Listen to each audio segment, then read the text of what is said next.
Greetings and good morning. I hope you are having a beautiful day, but if not, that is perfectly okay. Welcome to the very first of what will probably be many, hopefully be many, meetings of the Books of Power Book Club. Of course, we are preparing for what is to come, preparing for either the greatness, the tragedy, or the mid. Who can truly say this far out? But we are going to be ready for whatever comes by reading some of the more obscure Tolkien works that may or may not end up mattering to the final product, because we don't know how the rights work here, okay? There have been varying reports. Some people are saying that they only have the rights to the appendices. Some people say they only have the rights to the whole trilogy of works to adapt it into television. Other people, though, have pointed out very interesting quotes, very interesting images, and very interesting responses that tend to indicate that, at least on a case-by-case basis, they can pull different things from different books. So if they want something from the Silmarillion, they could perhaps ask permission and have that added to their repertoire of what they are allowed to use. Maybe they can pull something from Unfinished Tales if they want to. Who knows? It's all so crazy, and we're really not going to know for absolute certain what we have until we have the final show in our hands, on our screens, on our phones, on our laptops, in front of our retina-burned eyeballs. But until those days, we can prepare by reading. Going back, pulling out our books. I had to pull my Silmarillion book out of a box, not because I don't care about it. I love my Silmarillion book. Are you kidding me? I have read this book multiple times. The first time I read this book was back in like middle school, 8th grade, I think it was. I got the big version of it. It was so huge, it barely fit into my backpack. It was this really big, tall version of it. And for one reason, I liked it because the wording was more spaced out. And in this book, there's so much words and there's so many terms and fantasy names, and there's just a lot. It's a very dense work. You know, you're not necessarily given a lot of time to think something through or comprehend it. Sometimes you're literally, one sentence sometimes can just essentially be a massive lore dump, and that's all you get is that one sentence to process it, and then the next sentence you're moving on again. I've seen some people describe it as sort of a textbook, and I think that's a very apt, very accurate description. But the version of the Silmarillion I read in 8th grade, it had a bunch of pictures in it, and that's why I loved it too. It had like all this art. I'm not exactly sure who. It might have been John Howe and Alan Lee art. I'm not absolutely certain of that. Don't quote me on that, but it was very beautiful art regardless.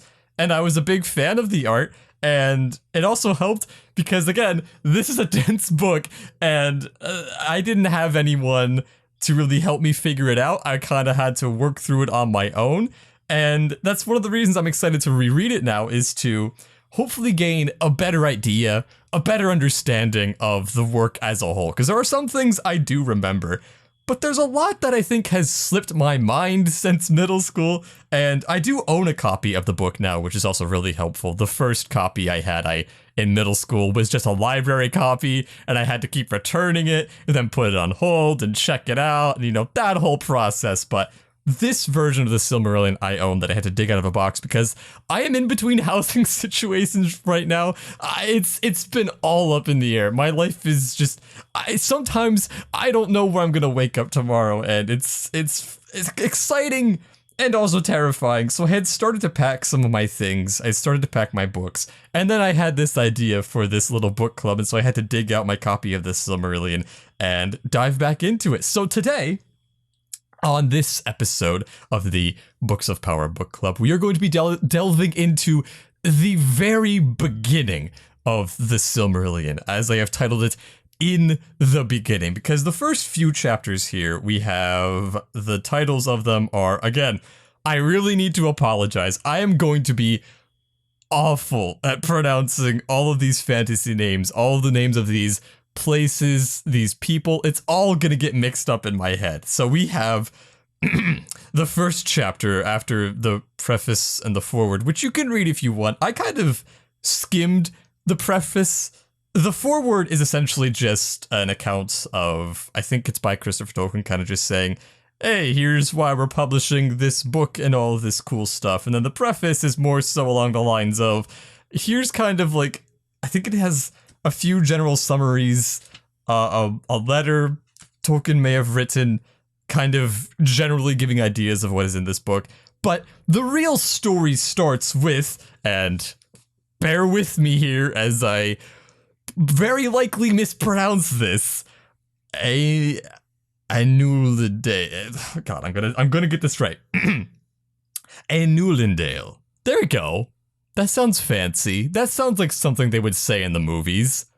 This is another reason why we really need the Silmarillion to hopefully be a part of this show, because dear God, I need like official pronunciations of these words. I'm sure they exist. I'm sure they're out there, but I need like in the popular culture ways to pronounce these words so that like we can all agree on it. You know, like everyone pretty much agrees on how to say Aragorn by this point because of the movies and its place in pop culture, but like some of these more obscure works, it's a bit unsure sometimes how to pronounce it, and even I feel like you got people of differing backgrounds sort of debating on how to pronounce it. So the chapters we're going to be going over today are Ainulindale,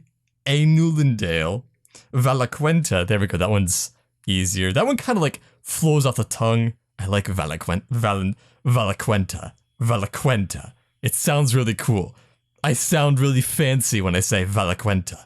And then we get into the first chapter of the Silmarillion, or Quenta Silmarillion. So these first 3 chapters essentially cover the very beginning of time in this universe. So they're going to be very important. You have got to pay attention to these chapters, because if, like me, when you were a kid and you read through these chapters and you didn't necessarily pay a ton of attention, you're gonna miss some very important details that are going to matter later on. You're gonna miss things like characters' names, the fact that some characters have multiple names. Dear God, it's a lot. But what I do kind of like the multiple names thing, because sometimes what he does with the multiple names things is you see how the same beings or the same forces have differing names in different cultures. So you got like their actual name, how they're actually pronounced, but then you also have like, well, but then these elves over here kind of call it this name, and this other group over here gives it a different name because they kind of disagree, and they kind of give them different names more so based on what they mean in their culture as a whole. And it's all really interesting and really cool stuff. So we're gonna jump right into all of this. I have my notes page pulled up. Hoo boy, there is a lot to get to, but it's going to be an exciting time. So I hope you join me along in this journey as we read through the Silmarillion and see what we can find. And as I was saying, some things are absolutely going to be necessary to this show. If I can pull it up, there is that image of from the first image that they ever revealed of this show, has what appears to be in the background the 2 trees, which are in this week's reading. So that seems kind of essential, kind of important, you would think. So I'm going to see if I can pull up the picture of that real quick. From a distance, it may just seem more like a general fantasy photo. You know, you got this lone figure here standing, looking off into the distance. But if we zoom in, you know, there's a lot of important details, like who the figure is, what city is this, and I think we might know what city this is based on details in the image and details from today's reading. So in the background there, in the very far back, all the way back, and it's a bit overexposed because it's pouring out light, you have these two trees. The two trees that we are going to talk about later on today as we get into the reading. It's in the first chapter of Quentis Silmarillion. These two trees are mentioned and they are described as having light flowing forth from them. So that definitely seems to match what we have going on in the text here.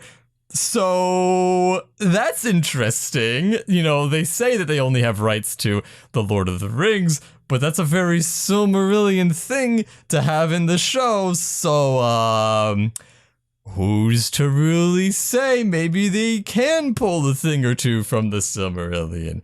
But that being said, we gotta actually read the Silmarillion. And I have my notes all pulled up. I would definitely recommend that any of you following along also take notes because it's going to be difficult to keep track of everything. Again, the names, the places, it's all going to start to get muddled together if we don't all have a sort of baseline understanding of what's actually going on here. So, Ainulindale. There we go. That sounds okay. That has a nice flow to it. So we start with the first section of Ainulindale, the music of the Ainur. Again, good God, there's so many pronunciations, and a lot of them, I don't know for sure what their official pronunciations are, and they haven't really been used too much in popular culture, so it's a lot of just figuring it out as we go along here. But in this very first section, we were given a lot of very, very important details. We start with, okay, again, bear with me here as we go through all these names. Iru the One, Illuvitar. I need to check I think I typoed on my notes. Checking the book. I think it's Illuvitar, I believe. Yeah, but essentially, Iru here. Yeah, it's a T. Illuvitar. Iru Illuvitar. That's so. This is essentially what I refer to as Papa God, okay? So this is like the big god before we get to all of the lesser gods in just a moment. So you got Iru, which is the official name, but is referred to by some of like the elves as Illuvitar. So Iru is Papa God. Gotta get that right off the bat. It's literally the first thing they say, and it's the first thing for a reason because you just have to understand this. That's Papa God. So, the world is about to come into being. We are essentially watching the creation myth of the Middle-earth world, or Arda. The whole world as a whole, I believe, is referred to as Arda. So, you got Iru, Papa God, hanging out, having a good time, but he's all alone. And that's no good. Nobody wants to be all by themselves in the void with a capital V. It's literally the void, capital V. So I believe it's essentially supposed to be what we think of as the void, a vast emptiness in space. That seems to be what the void within this work is as well. So you got Iru hanging out all alone in the void, and then he's like, hey, I'm gonna make myself some friends so I'm not all alone. And that's where we get what I refer to as the baby gods or the lesser gods. They are known as the Ainur. I'm gonna go with that pronunciation, the Ainur, or the Holy Ones. So, what you need to know from these very first few sentences, we're gonna keep this as simple as possible. It's gonna be difficult. The longer we go on, the harder it's gonna be to keep all of this simple and in check. But here is what you need to know. We got Iru, Papa God, Ainur, baby gods. All right? They're all hanging out in the void together, having a good time. And you know what? Iru's kind of like, hey, what if we like made existence? You know, what if we didn't just hang out in the void forever? What if we actually like tried to do something with our time and tried to like make a thing? That would be pretty cool now, wouldn't it?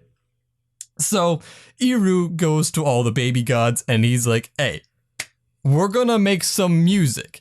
He doesn't really tell them at this time that by making this music, they're essentially going to be making the world. They are going to make existence through this music, which I always thought was really cool. Even since like the first time I read this book, I really liked the idea that like music is so important and so powerful that it literally fuels the creation of all of existence. It's really cool. There's a lot of really interesting messages with music and a lot of interesting uses of music and the importance of music all throughout the Silmarillion, but especially in these first two chapters. Later on, if you've read the text, we're going to get more into the music of water and how water plays into all of that and how like the god of water is essentially a big fan of music and he uses that to like kind of, you know, spread joy and beauty throughout the world. It's a really beautiful, cool thing, but we are not there yet. We are before existence, before time. There is nothing except Eru, Papa God, Ainur, baby gods, and now they're all gonna sing a big ol' song. They're gonna gather around the campfire and they're gonna sing a big ol' song together. So everyone starts singing. Eru's kind of watching along. He's kind of conducting essentially from his rocking chair. He's conducting them all along and he's like, hey, this is going pretty good. I'm a big old fan of this. So that's all going well. At first, they're not the best at singing. All the baby gods, you know, they're still new to existence. They're still new to this whole music thing that is happening. So, you know, like any kid who picks up an instrument, at first, they're not very good at playing with each other. They more so just play by themselves, and it's kind of a bit gross. You know, if you've ever been to like a middle school band concert, okay, you know what's going on here. You understand what we're talking about. Essentially, all of the gods of the universe at this point are in a middle school band concert. It's a time. It's a big old time. They're kind of just tooting their horns all out there by themselves. They're trying to make a beautiful music, but it's not really meshing. You know, you got one baby god over here who's kind of like playing super loud, and you got this other one who's trying to, you know, make something beautiful, and then you got this other one who's kind of like, I don't know, they're just playing Megalovania for some reason. Nobody knows what's going on. It's a big old mess. But as time goes on, they start to get better at actually joining together. They start to sing more, practice more. Again, a lot like middle school band. They all start to, you know, practice together more, sing more together. Eru's kind of getting better. He's conducting them. He's kind of like, all right, guys, you got to fix your stuff here. And before you know it, all of the gods have gotten really good at singing in harmony together. And it's really beautiful. And they can make this really beautiful song, this beautiful music. So now that they have all this beautiful music, Eru sits down and he's like, all right, you finally did it. All of you are finally ready to move on to the next big thing. Now that you can actually play music together, I have written this really cool song, and I want you all to play this song. What will happen when you play this song? I'm not gonna tell you. He doesn't really tell them, but essentially this song that he has written is going to create all of existence and all of time. It's a really good song. Think of the best song you have ever heard. That is essentially what we're talking about here. It's such a great song. It literally creates the world, life, and all of time. It's a really good song. You're going to want to keep that one on repeat. So all of you and Ainur get to play together, and what's really cool is this song is so well composed by Eru, so well made, that each of the baby gods, the Ainur, have their own little part to play. He was like, you know what? I love you all. You're all super cool, and I'm going to make a part for each of you based on what makes you unique. That's pretty neat. So they all have their own part based on what makes them unique.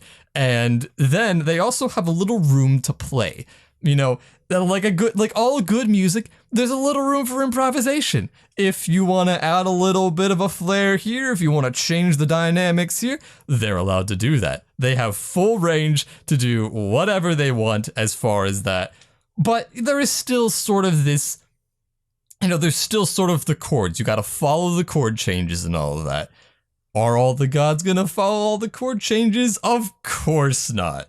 But we'll get to that in just a moment. So they're allowed to improvise a little bit. This song is called The Great Music. As I said, it has to be really good music if it's literally going to create all of existence, life, and time. That's a pretty good song right there. So everyone sings, and the place they hang out in is overflowing. The song is so good that it's like flowing out from their little home in the void, wherever that is, flowing out from their home and into the void, where creation starts to begin. This song, it's so good, it's overflowing out into the void, and the song fills it up.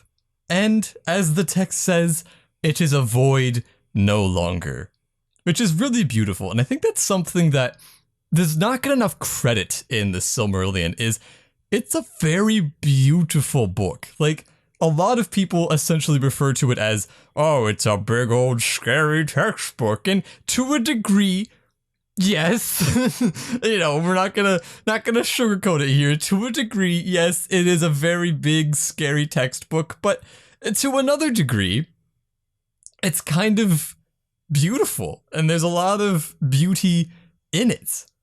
You love to see it. So I think the actual like writing deserves more credit than it gets. There's a lot of like really beautiful descriptions, a lot of really fun wordplay also as well. So it is a void no longer, and it is said no greater music has ever been made, but that there may be one song to top it, but this song will not be played until the end of time. So maybe someday this is going to be a cooler song, but you're going to have to wait till the literal end of time to experience it. So we're just going to go with it. This is the best song for now.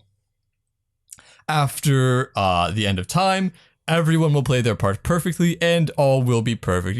Pretty generic like idea that after time is over, everything is gonna be better and more beautiful and things like that, because there are gonna be some issues with the now, and those issues start to come because of Melkor. So the song is going well. Everyone is happy. Everyone is playing their part. They're making this beautiful, incredible music, and then Melkor, this little hacker, comes out and he tries to make his part of the song more important than everyone else. He's the worst kind of band kid. We all knew someone like Melkor. He comes out, he struts out there, and he's like, I'm the most important, and he doesn't understand that this is supposed to be a harmony. He's the kind of person who wants to be the star. He wants to be the rock star on the front of the stage. But this song, this music isn't about that. This music is all about harmony and order and connection and beauty and how every piece has to play its part. But Melkor says, no, my piece is the most important. My piece is the coolest. I am going to be the star of the band. So that kind of starts to mess things up. Now we get a little bit of a description of Melkor, and it is said that he was more gifted than anyone else, and he knew a lot more than all the other baby gods. He was kind of like the coolest one there. He should have been the best, most gifted one, but he kind of got obsessed with himself a little bit, and, kind of like in most stories, that tends to lead to some problems. So he also, though, even though he was so gifted, he kind of hated how at first Eru didn't want to fill up the void, and then, it kind of changed later. And then Melkor had all his own ideas of what he would do to fill up the void with his own ideas and creation. So before they started to play this song, the void was kind of left empty. It was this big old empty void, and Melkor was kind of like, hey, I want to go and make some things. I want to go out into the void and make my own little world. I want to make my own Minecraft world. I want to make my own storylines and adventures and stuff. And Eru is like, oh, no, no, no. You cannot go out and do that. There is a strict order to things, a strict order to the way things will be. So that makes Melkor pretty upset, as you would expect. So he kind of hates Eru for that, and he's like, yo, I want to make my own thing. So sometimes Melkor would kind of walk out into the void by himself and kind of, play around a little bit, come up with his own ideas. But while he was doing for that, he kind of started to disconnect from everyone else. He spent so much time alone in the void that he kind of started to lose touch with everyone else, and he started to lose touch with the greater plan and their greater ideas. And so he came up with his own ideas, and his own ideas are a bit edgier than what was intended by everybody else.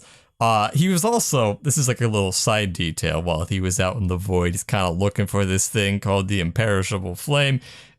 It has importance of varying importance.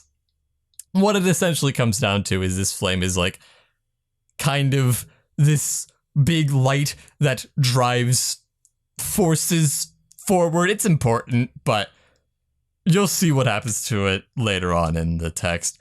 So everyone is trying to make this cool song, but Melkor is singing his own version of the song loud and proud, and everyone is getting confused, and everything is falling apart. He is just blasting his theme. He has come up with his own theme, his own motif, and he just strut out onto the stage and he just belts it forth, and everyone is sitting there kind of giving him the side eye. They're all looking at their own sheet music and they're kind of side-eyeing him like, Melkor, what you doing over there? What's going on, buddy? And he doesn't care. He's zero care. He says, I have my own ideas. I am not going to listen to anybody else. I will not listen to the people smarter than me. I will not listen to criticism. I have my own ideas. This is what I am.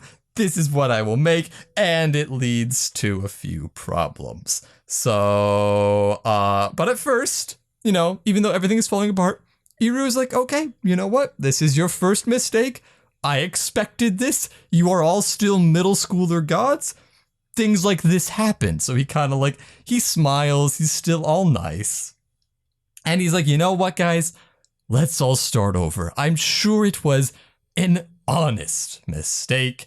So they start over to try to save the song, but Melkor is so insistent on going his own way that he continues to mess up the song. He is so stubborn. He says, oh, no, no, no. I have my own way, and this is the way we are going. And many of the other Ainur become confused and scared, and they're like, what the heck is going on? We're just baby gods. We're following what the papa gods said to do as far as the song. And then there's this other baby god, this weird dude over here who's kind of making up his own weird funky song. He's throwing some funky beats into it. What the heck is happening? So a lot of the baby gods, the Ainur, kind of stop singing. They kind of start to slow down a bit. And because of this, Melkor becomes the strongest singer and becomes in control of the song. Now that's a problem, because this song, even though they don't all know it yet, this song is the song that is going to fuel existence. This is the song that will fuel all of history and time. Do you really want the edgy kid fueling all of existence and time? Probably not. That probably sounds like a bad thing. So now Eru he's upset now. He's like, I gave you a second chance and you didn't listen. So he attempts to fix the song one last time. But there's an issue. Because Melkor still doesn't stop. He does not listen. He does not learn. He says, you know what?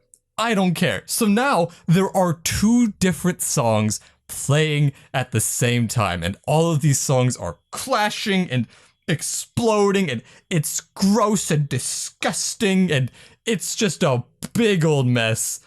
And you know what? It makes sense that this was the song that made existence, right? Of course it was a big old disgusting mess. So, Eru is mad, attempts to fix the song one last time. There are now two songs playing at once. There is Eru's song, which is deep, slow, and sweet. It's beautiful. This is the ideal of existence, but Melkor is playing, I don't know, dad rock or something. It's loud, it's vain, it has no purpose or something. I don't know. It's just blasting. He's just playing dubstep. He's just blasting music for the purpose of blasting music. It's gross and disgusting and nobody likes it. So now Eru is real mad. If he was mad before, now he's like, dude, you have hit the last straw. There is nothing left. So he stands up and just stops the music altogether. He's like, you know what? You're beyond saving. Why do I try? I can't help you anymore. So now Eru, he's still kind of mad, and he stops this music and he's like, guess what, guys?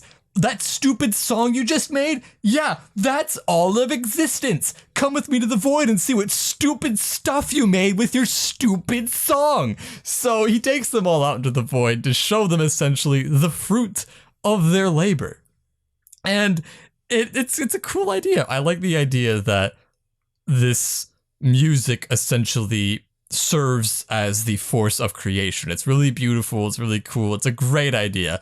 And it's really funny to me that he's kind of like, the Papa God Eru is kind of all like, yeah, you guys, this is what you did. Come look at what you did. Look at this mistake you just made. This is existence now. Look what you did. So he brings them all out into the world. Or he doesn't take them into the world. He kind of shows them the world and the history of that world and tells them that all of them will see a piece of themselves in this world based on the parts of the song and the improv that they did, including Melkor. So a lot of this kind of relates to, you know, pretty common ideas about how you have like different gods of different aspects of the world and aspects of existence and life and history. So the book will get more into that in just a little bit, but you've got essentially this world that is made of all the parts of all of these different gods. Eru shows them a lot of history, but at the same time, he does keep something secret for the lore, you know. You gotta have secrets for the lore. And because some things are also said to be unpredictable, which is an aspect I really like, you know. In a lot of fantasy stories, there's a lot of this idea of whether everything is predetermined or not. And in a lot of ways, they kind of tend to lean towards like, everything is predetermined and there's nothing you could do about it. And I kind of like this idea that, you know, yes, there is sort of like a laid out map, but at the same time, a lot of life is still unpredictable and crazy, and so not everything is necessarily laid out, and some things just happen. Sometimes you stub your toe. It happens. But what they now get to see after all of this is they get to see the children of Ilúvatar, the elves and humans. That's pretty cool. We know them. So Papa God shows all the baby gods, hey, look, in the future, there are gonna be these people who are like super special to me. They're gonna be like the first, like, I don't know what's a good way to say it, like, intelligent, you know, I think human-like, but it's also human and elves creatures. Essentially, yeah, and they're gonna be called the Children of Ilúvatar because they're so important and special to him. And so nobody else got to know about them before the song except for Iru, and it was his part of the song. That's sweet. Everyone else got to kind of work on different things. Like you had one person who was doing like all of the animals, one person who was doing the water, one person who was doing the stars, someone doing the plants and all that. But then Papa God was like, I get to make the real cool thing. I get to make like a super intelligent life or something. That's pretty fun. And also, of course, he would save the best part for himself. That just checks out. So, yeah. That's also why they're supposed to be considered more perfect and beautiful, because they were made by Iru himself and not the baby gods, who are a bit more imperfect. They got issues, as we will see as we continue through the story here. So all the Ainur are like super impressed, and they see their Papa God Iru in these little kids on the world, and they're like, oh my god, he's so cute and so sweet, and we love that. So the elves and the humans are given a little place to live. It's nothing crazy, but it's cool, and all of the Ainur are super interested, but one of them is especially interested, Melkor, because he kinda wants to control them all and rule them and enslave them and subjugate them, and he has this little part where he's like, man, wouldn't it be cool if all these people called me Lord Melkor? Which is like, oh my god, dude. He's very obsessed with himself, if you can't tell. He is hyper obsessed with this idea of himself. And that's where a lot of like the bad parts of him come from, is this obsession with himself, and he can't see kind of the other parts of the world. You know, very expected stuff in like a fictional fantasy story. So moving on from that, it is said that echoes of the great song are heard in the sea and the water, which is a really beautiful idea that I really like. That's a really cool idea, that like the echoes of the greatest song ever made can be heard in the rushing of water or the falling of rain or something like that. That's super beautiful, and I love stuff like that. And that's one of the reasons I really love like all the writing in this, because there's so much of that kind of cool stuff to go off of here.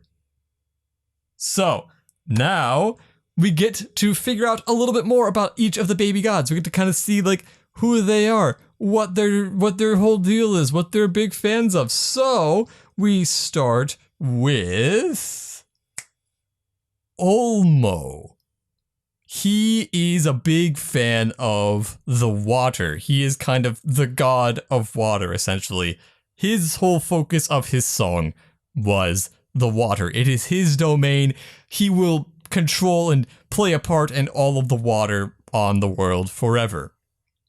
Then we got Manwë, who gets the winds because he is the most noble. So of course he gets to have the wind. It just makes sense. Yeah, this part of the story, we get introduced to a lot of characters very quickly, which is again part of why I would definitely recommend taking notes as you read, because we get so much happening so fast, so many names thrown at us so fast. I want to make a chart. If I find the time, I want to make like a chart that has like each of the gods and who they are, what they control, and like their relationships, because that's all very important information that's going to pertain to the story as we go forward. So, going forward, we have this one's, I haven't figured out how to say this one.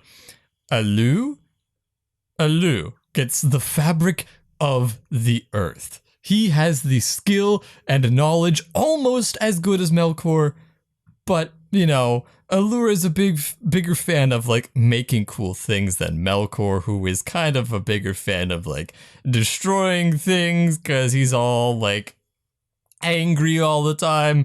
That's just who Melkor is, and it is said, essentially, that Alu and Melkor are kind of, like, the most similar to each other, because they both kind of have this shared idea of wanting to create, but they create for very differing purposes. So Allure wants to kind of create for like beauty and wonderment and create this wonderful world that essentially everyone can share in and walk on, whereas Melkor kind of wants to create to have people to enslave and stuff to destroy, and he's a bit of a just awful person, essentially.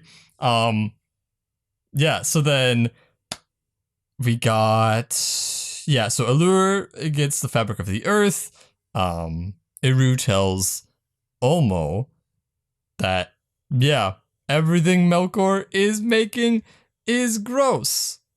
And essentially, Melkor is kind of trying to mess with everything everyone does. So Ulmo creates this beautiful thing called snow.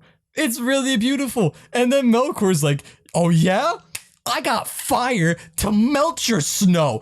Ha! How do you like that? He's this so petty. Like, anytime any of the other baby gods essentially make this something beautiful or wonderful, Melkor has to like stomp on up and like knock over the little block castle. He's that kid. He's the kid who would have gone around knocking over the block castles that other kids made. Because of course, why not?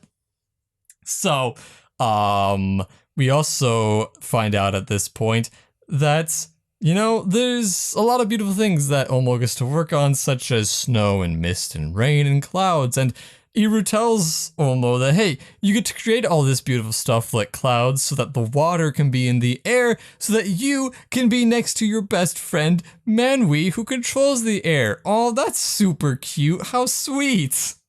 So ever since, Manwë and Ulmo have been aligned.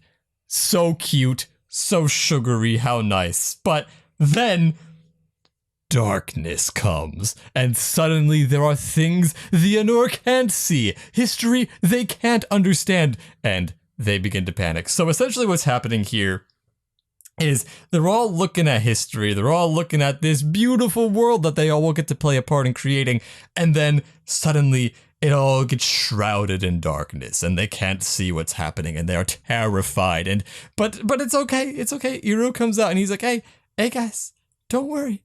You're all baby gods. There are some things you're not supposed to understand. Okay, I'm the Papa God.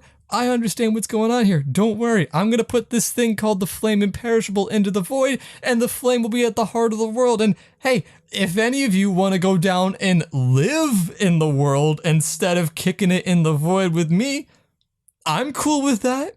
So this is a very big and important moment here.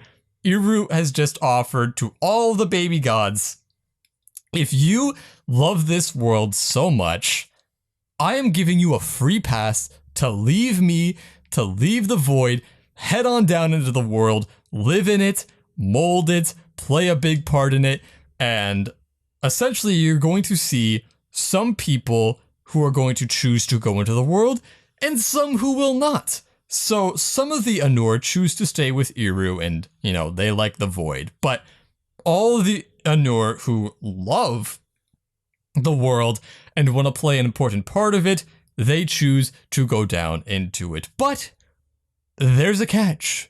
If you go into the world, you cannot leave it until the end of time. It's a very big commitment that you are making if you choose to essentially abandon Eru and dip into the world. So, it's nice. It's this nice idea that, like, there's good to it. You get to play a part in the world. You get to play a part in the history, have this wonderful thing that you are a part of. But at the same time, you get stuck. And you don't get to leave. You don't get to get out. You are stuck until the literal end of time. And then you can go back out into the void. So, others choose to go down into the world. So okay, here we go. Another name change. Again, the name changes are very important to keep track of here. The Ainur who choose to go down into the world until the end of time are now called the Valar. And that is how they are going to be referred to essentially for the rest of this week's reading. the Valar, the powers of the world. Very similar to traditional ideas about the different gods of the world, essentially. So the Valar go into the world and are brought into it at the very beginning of time.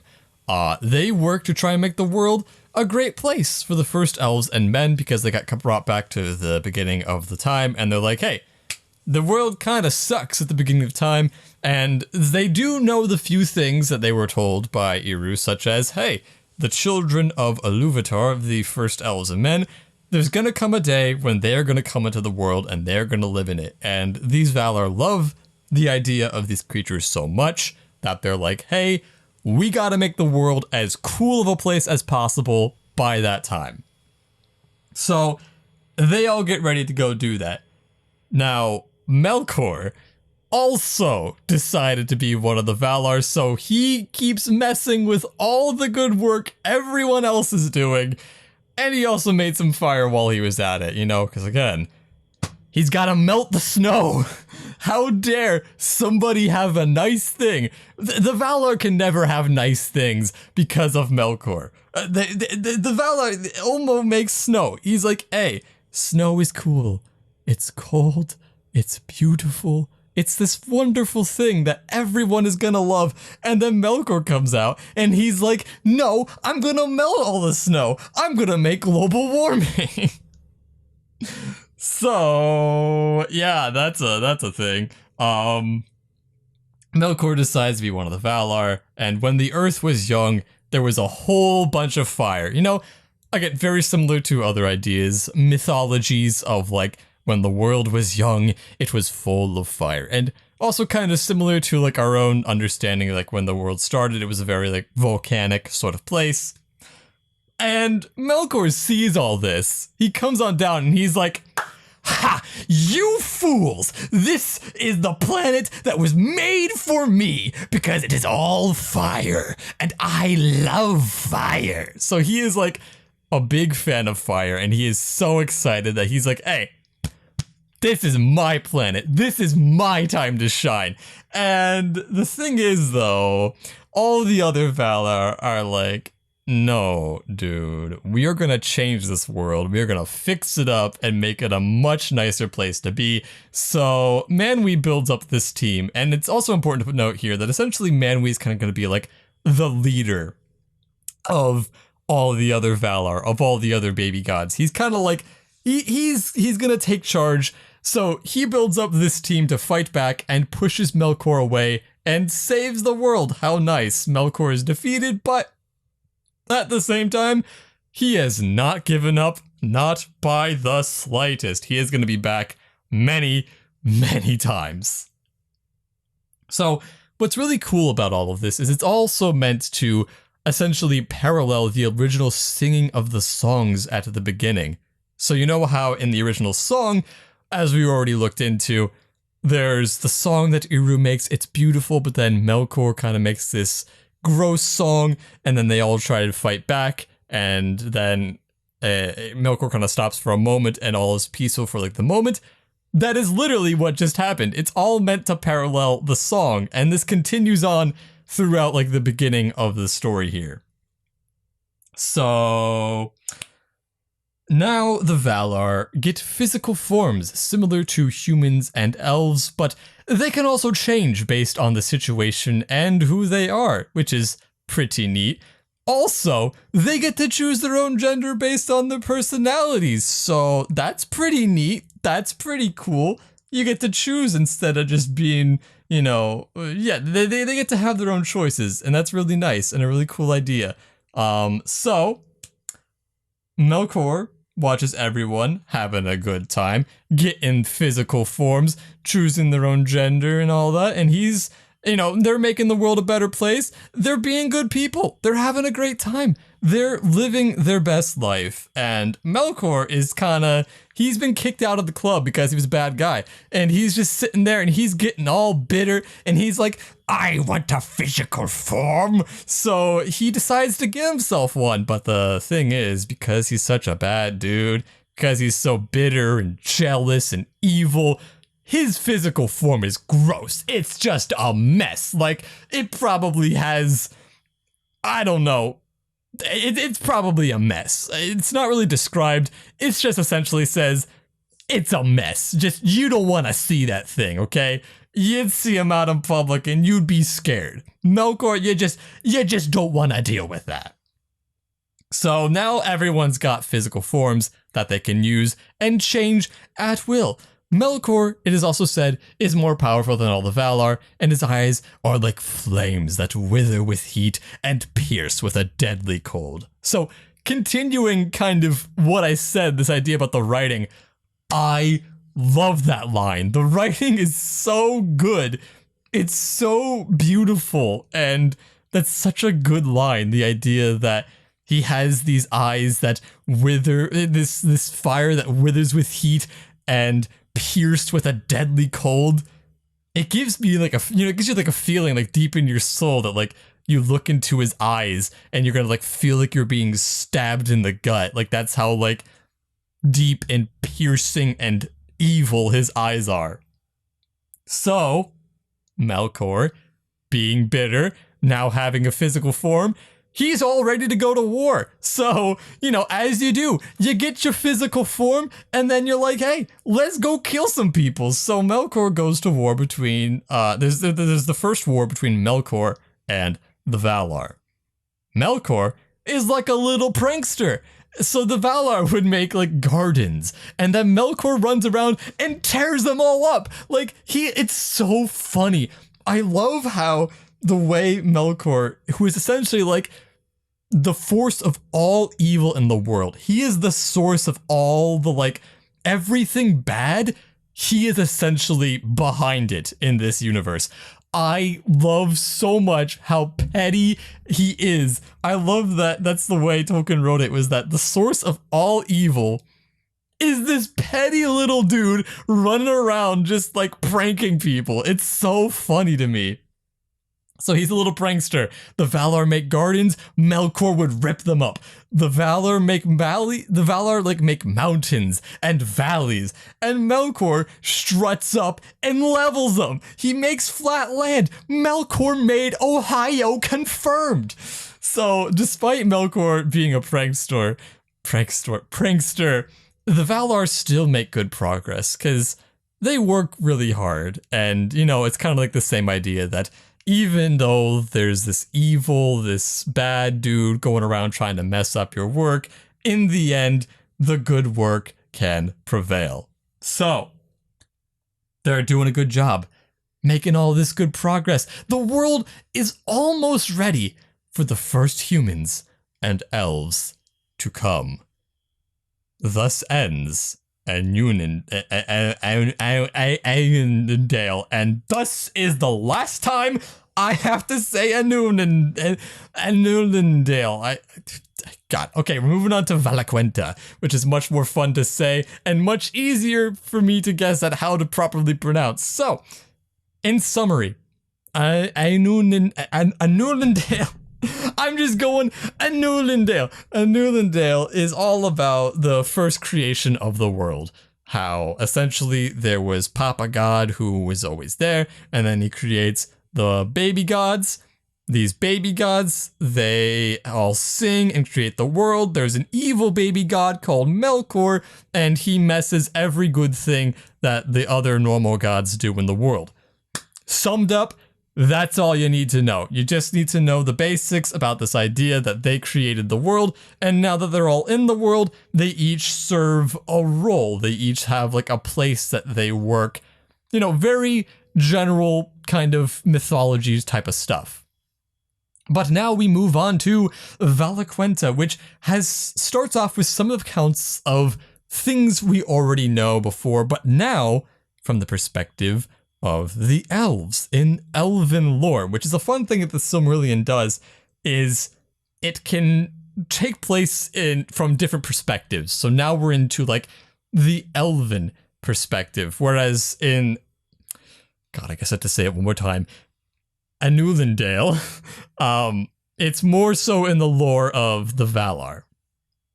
So we are told that the Valar, there are 7 Valar and then 7 queens of the Valar. So the lords of the Valar are Manwë, Ulmo, Elu, the first 3 that we've already talked about. You got the wind air god, the sea god, the land god.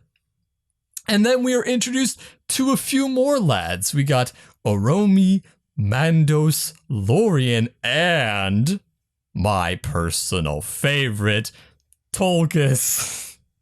Tolkis, we'll get into Tolkis in just a minute. He's the best. He exudes the energy that we all need in life. But moving on from that, we now have the queens of the Valar, who are Varda, Yavanna, Nienna, Esta, Vere, and Nessie. I think I did a pretty good job with all those names. I'm giving myself a little round of applause. That was a lot of names to have to go through right there, and I think I did an okay job.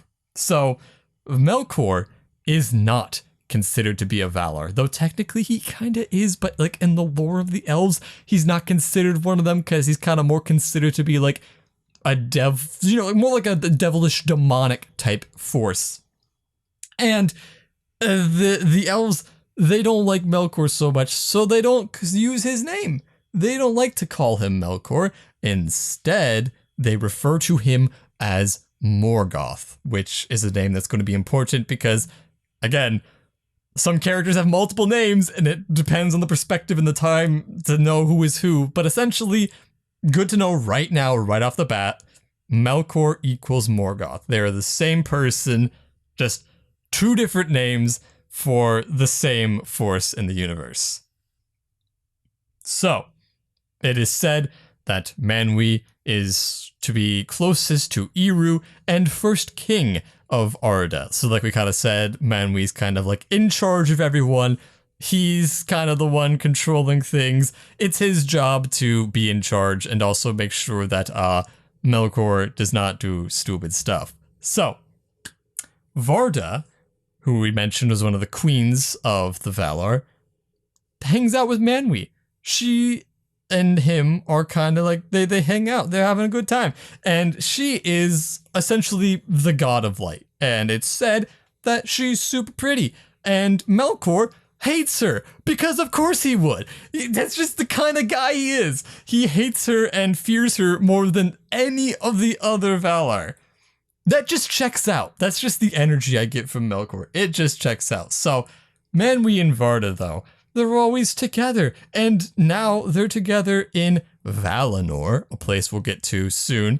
It's a place that doesn't exist at this point in the story yet, but it's just being explained that, like, they exist, they're always together, they love each other, they're always having a good time, and it's super sweet and cute, and relationship goals and stuff. So they have a place high in the sky, because Manwë is the god of the air, and Varda is the god of light, so they both gotta hang up high in the sky.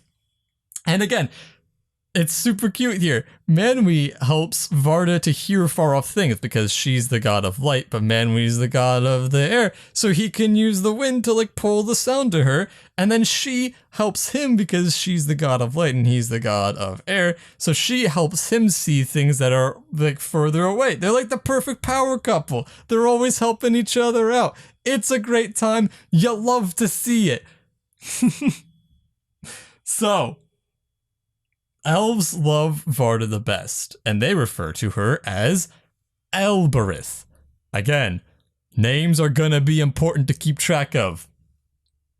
Melkor equals Morgoth, Varda equals Elbereth. There you go. Just making it nice and simple as possible. Now we move on to Ulmo, who is forever alone.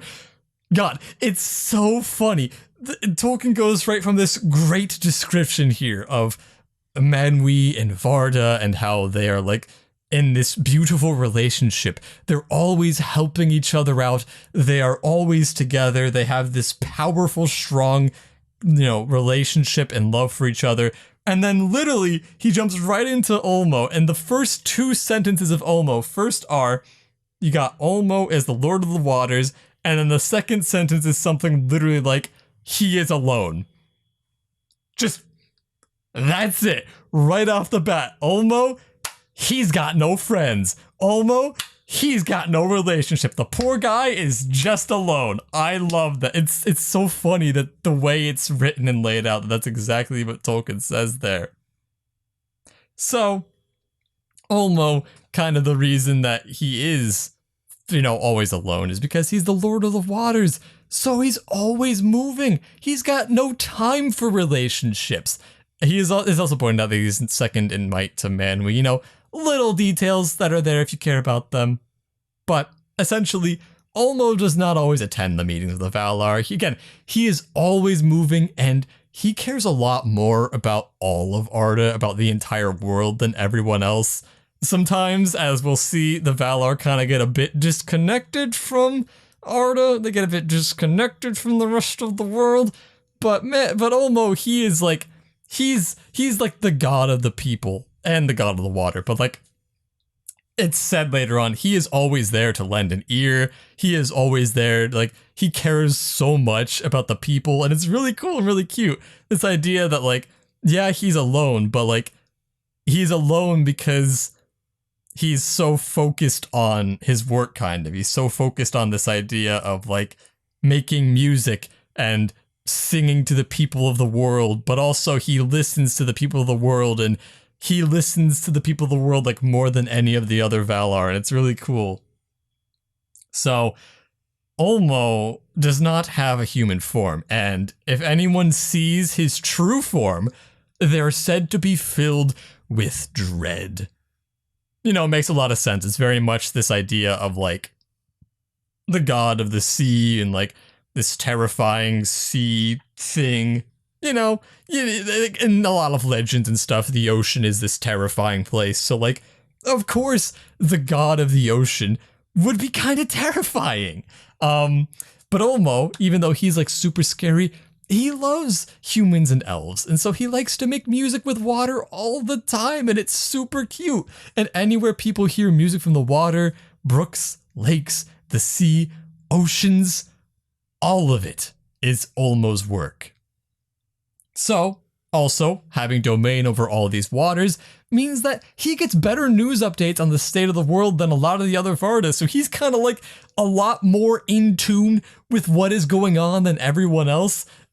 Sometimes other people, like you got Manwë, who's like always on the top of his mountain, he doesn't always get what's going on. He's kind of very removed from life and very removed from what the people are doing, but Ulmo, he's in the trenches. He's in the water. He hears what people are saying. He is talking with them. He is making music. He is doing all this stuff. He is engaging in the world, and we love to see it. So, now we move on to I need to just find a simple way to say this. You know who I'm referring to. Aiule has control over everything that makes up the earth. Aiule has worked with Manwë and Ulmo to craft the world, and that is a detail that I really like. I think it's really cool. So essentially what they're saying here is Aiule, the god who is behind the world, the physical makeup of the land, he worked with Manwë, the god of the air and the wind, and Ulmo, the god of the water, to craft that world. So essentially, erosion.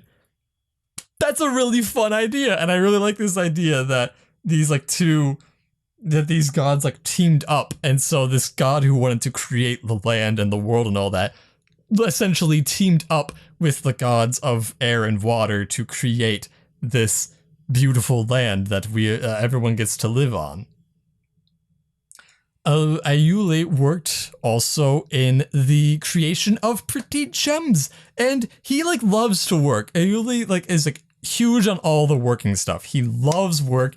He loves it when people do things that take a lot of skill. He loves all of that, and he's super good friends with the Noldor, which also relates to this idea because the Noldor becomes super good at making gems and pretty gemstones and all of these things, and that's because they get to learn it from Aiule. Super cool, super cute.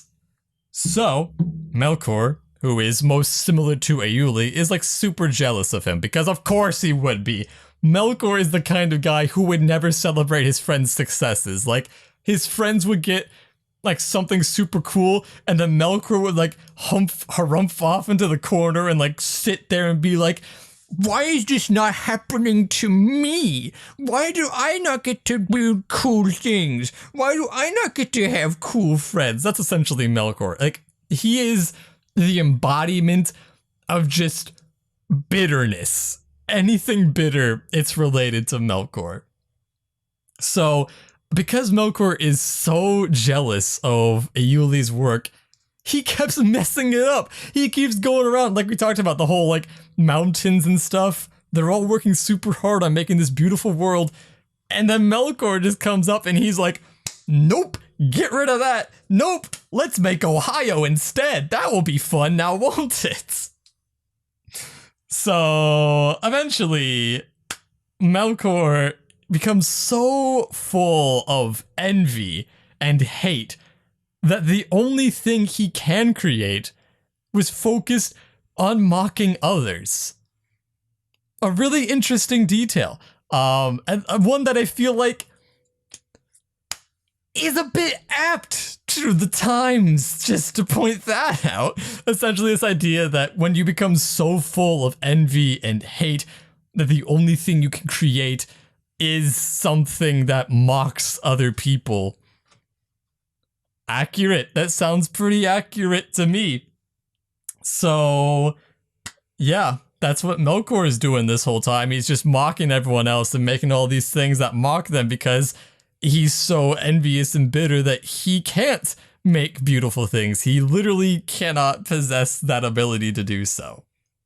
But back to Aiuli. Aiuli is married to Yavanna. She is the god of plants. So, sometimes Yavanna takes the form of a woman, but other times she takes the form of a great tree spilling golden dew. It's a beautiful idea, you know, for like the god of plants to essentially like be a big tree.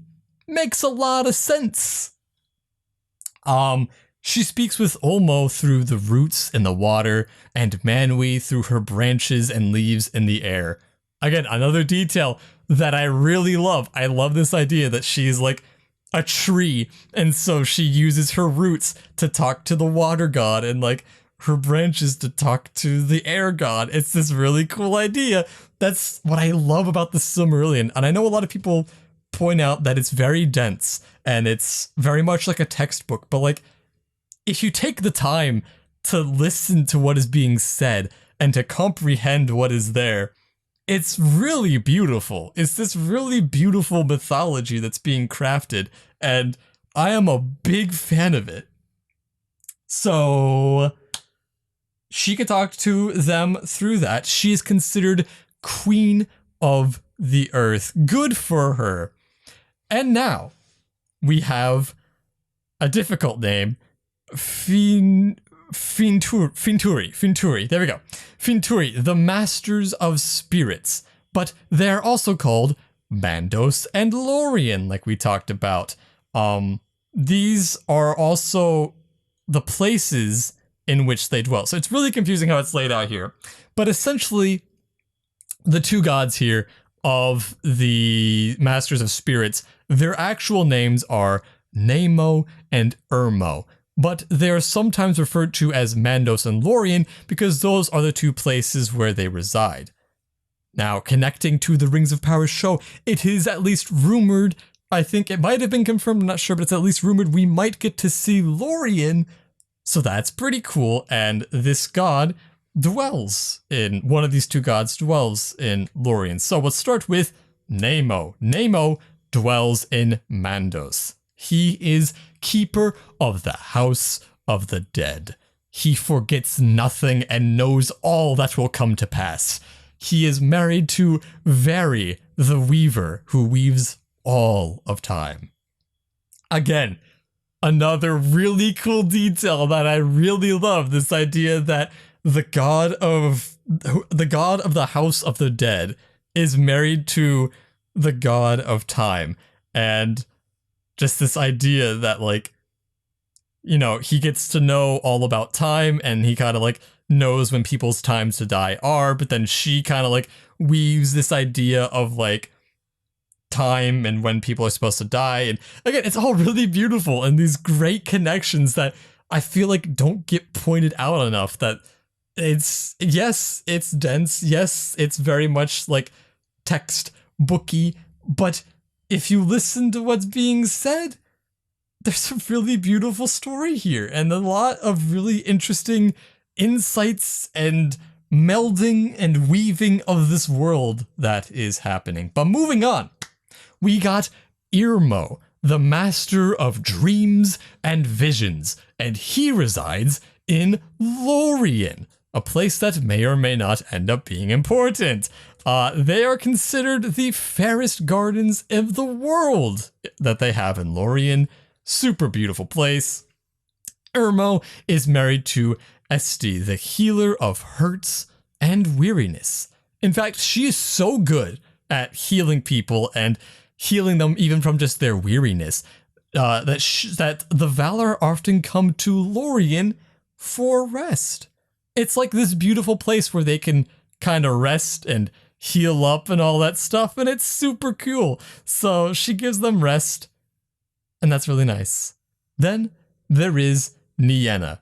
She is the god of grief and mourns for every wound the world suffers because of Melkor. So she is just, you know, very sad, and for fair reasons. Let's point that out. There's a lot to be sad about in the world, and so she kind of is the one who is like the embodiment, the force of all of this grief and all of that. But she does good, and I love this point that Tolkien points out here, that the god of grief is actually super helpful to people, and what she does is, instead of being this like negative force, she actually helps people to turn their sorrow into wisdom, and people actively seek her out because of how she can help turn sorrow into wisdom. And it's this really, again, gorgeous idea that grief is a good thing and that it helps us turn things like sorrow into wisdom.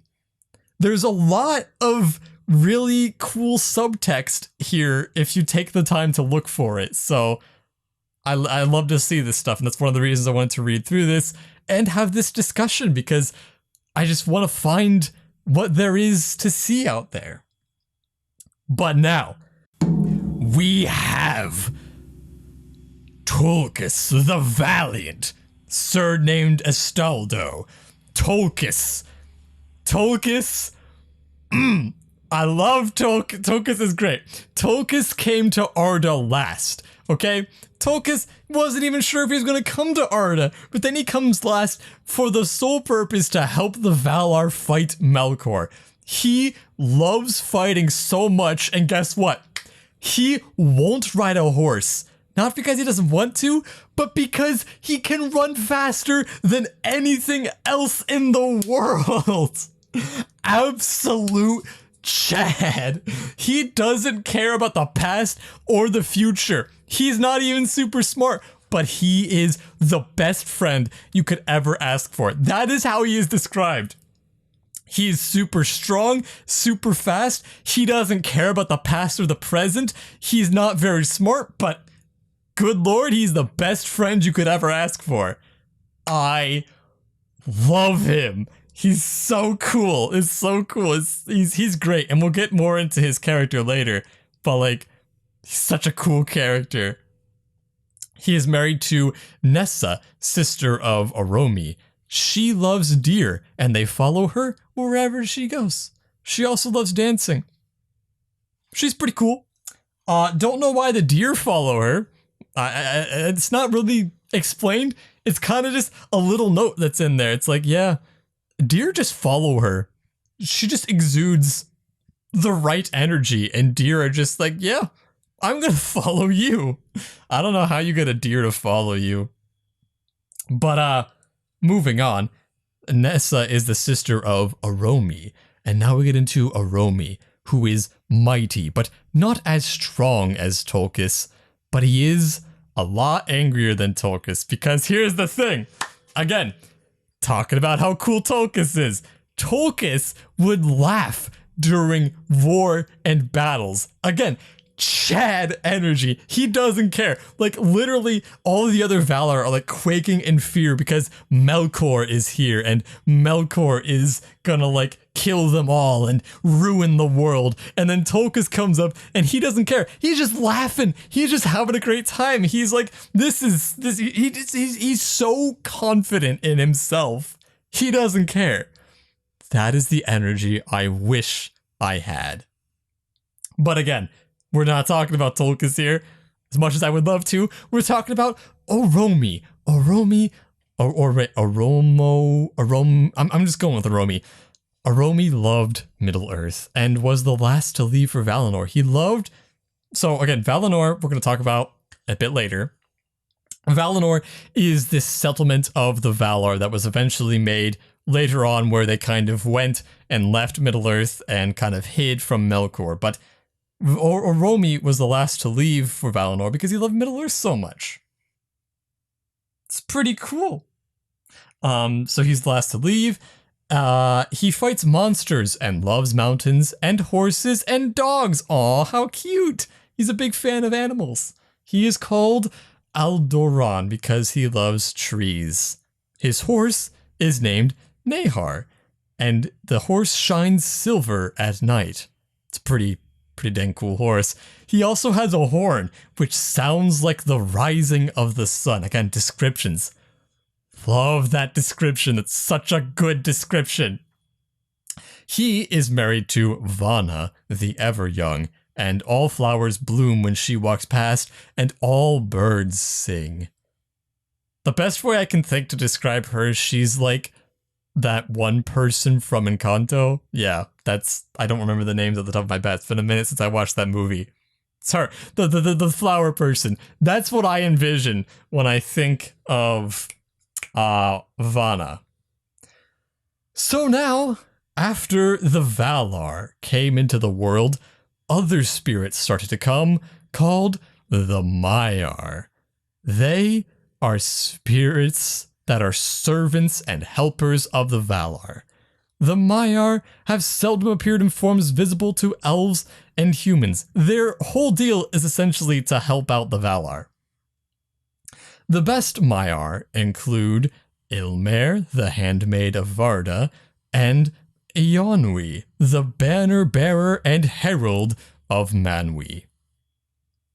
But the children, or the first like elves and humans, do know about Osi and Eowyn the best. So Osi is a vessel of Ulmo and is master of the seas that wash the shores of Middle-earth. So he does not like the depths. He does not like the deep depths of the water. He is a big fan of shores, and you can hear his laugh and the roaring waves. He is married to Eowyn, the lady of the seas, and her hair lies spread through all the waters under the sky.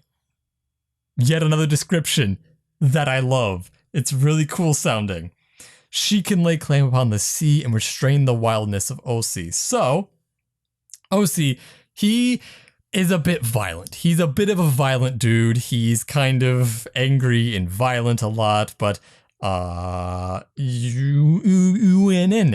can kind of hold him back and stop him. So the Númenóreans, people who are going to be important to the show, lived long in her protection and held her in equal regard to the Valar because of how she can calm the seas and how important the seas are to them. So again, really important stuff. Here's another little detail that's kind of pointed out. Melkor hated the sea because he could not control it. Melkor convinced Osi to join him and use the sea for evil. So, for a little minute there, Osi kind of turns evil and kind of joins Melkor, but then, yet again, Eowyn, the hero here, she convinces him, nah, what are you doing? And she kind of brings him back to Ulmo, and Ulmo forgives Osi and gives him a second chance, but because of the fact that Osi just so willingly turned to evil there, a lot of people do not trust him. And it also doesn't help that Olsi kind of still delights in violence. So, you know, very fair to be a bit concerned about this dude. Melian served Vana and Esti, tending to the trees in Lorien. What a good lad. Nightingales sing about her wherever she went. Good for her, you know? She deserves that. She's helping the trees. The world kind of loves her because she kind of helps out the trees and all that. Real cool stuff. You'll love to see it. So now we got Olorin, who was the wisest of the Maiar. He dwelt in Lorien, but often went to the house of Nienna and from that learned patience. He would put wisdom into the hearts of the elves, but they never knew it. They didn't know this guy existed, and he was helping them out. He's considered kind of like a friend to all the children, and he took pity on them and listened to them and put away their sorrow. What a good guy. He's just helping all these people out, trying to make the world a better place. Good for him. So, the Noldor, elves who suffered the most from Melkor, they refuse to talk about him, and so they call him Morgoth. As I have mentioned before, and it is described here that the meaning of the name Morgoth is enemy of the world. So Morgoth fell from splendor to arrogance to contempt to all things except for himself. He filled Arda with fear for all that live. He wanted the light and could not have it, so he became envious. Again, he's kind of like this embodiment of envy and spite and all of these sort of awful things. Morgoth held dominion over most of the lands of the world because of his strength. Many Maya were drawn to his strength, and others would join him later as a result of false promises that he made. But now, we get to something that will be of particular interest to anyone who is interested in, like, you know, Lord of the Rings and all of that here. The greatest servants... Oh, not the greatest servants, I read ahead of my notes. Shoot, sorry. Dreadful among these spirits were the Valar Arukar, or better known as the Balrogs, the demons of terror. So there you have it. Some of his strongest, the Balrogs are considered demons, and they are the servants of Melkor, the source of like all evil in the world. Now hopefully you got a better understanding of why they're so terrifying, but they are not even the worst of it, because right after this we get another big name drop. The greatest of Melkor or Morgoth's servants was Sauron, or Gorthar the Cruel. Sauron started as a Maiar of Aiulindale. So, you know, the god who was most similar to Melkor, but was actually kind of cool and actually did a lot of good world building and stuff.